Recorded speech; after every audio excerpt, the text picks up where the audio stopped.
And when the evening was come, he was there alone. But the ship was now in the midst of the sea, tossed with waves, for the wind was contrary. And in the fourth watch of the night, Jesus went unto him, walking on the sea. And when the disciples saw him walking on the sea, they were troubled, saying, It is a spirit. And they cried out for fear. But straightway Jesus spake unto them, saying, Be of good cheer, it is I, be not afraid.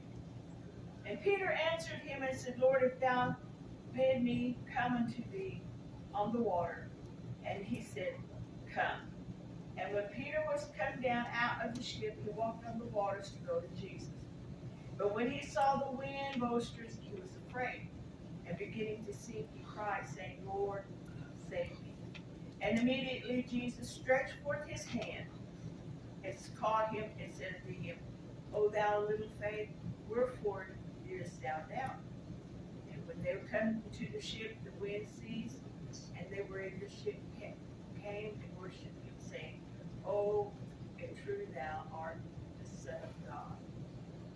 And when I read that, I began to realize that the water represents a lot. Water represents the Spirit of God. Yes. And so when I looked at Moses, the Spirit of God was there to save Moses because he was pressing forward. The Spirit of God destroyed the Egyptians, that they were going to be no longer in bondage. And then I look here, and it says that Jesus went, he prayed. That's a key to everything that we're going to do. That's the key to every answer that we're going to have, is to pray. Huh.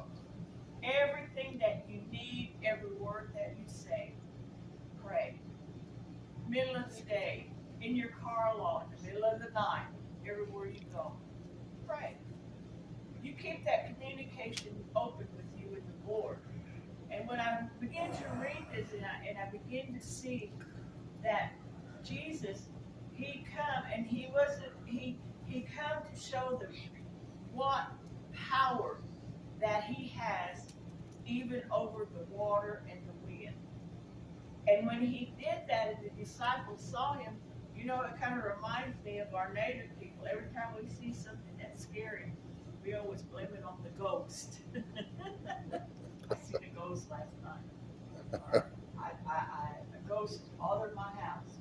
Or, you know, I know there's a ghost that follows me, and I see shadows going in, and all of this. And I don't know if any other nationality does that, but I know as Indians, I even tell my boys, you know, don't be afraid. You be afraid of them that can physically touch you. Them things can't touch you. You go along. Go on. Now get out of here. And Jesus, when he began to walk on the water, what he done was he closed that area of judgment. He closed that area of being in bondage. Because he said he walked on it. And it didn't depart, as in Moses. It didn't open up. He didn't walk on dry land. But he said he walked on it. And when he did, of course, he said, it's a ghost coming on the water, because they never saw him before. And when he began to walk, Peter, the brave one, said, let me come to you. Let me walk on water. He said, come. One word. Come on, come. And as he began to get on there, and the wind, and he looked around, you know, and the water is just going everywhere. Sometimes our faith, as we begin to walk, as we begin to make our way to the Lord, we look at the obstacles that are there.